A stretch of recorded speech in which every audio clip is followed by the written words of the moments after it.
দুর্বল ইমান। দুর্বল ইমান, দুর্বল ইমান মানে কি বলতো, দান খয়রাত বন্ধ করে, মানে আমাকে দান করতে দেয় না, আমাকে দান খয়রাত করতে দেয় না, গরিব মানুষকে আমাকে কিছু দিতে দেয় না। তাই দুর্বল ইমান, আমাদের ইমান শক্ত করতে হবে, আমরা দুর্বল ইমান রাখবো না।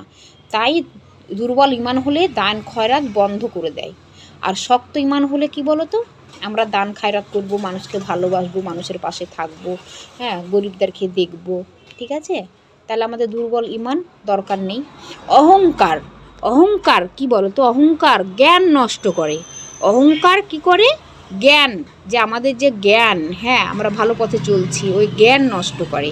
আর নেকি, নেকি, নেকি পাপ নষ্ট করে, মানে নেকি থাকলে আমি পাপ করতে যাব না, হ্যাঁ, কোনো খারাপ চিন্তা, কোনো খারাপ কাজ আমি করব না, কাউকে খারাপ কুভাষী বলবো না, ভাষায় কথা বলবো না, তাই পাপ নষ্ট করে, গালগালাজি দেবো না, তাই নেকি পাপ নষ্ট করে। বোঝা গেল?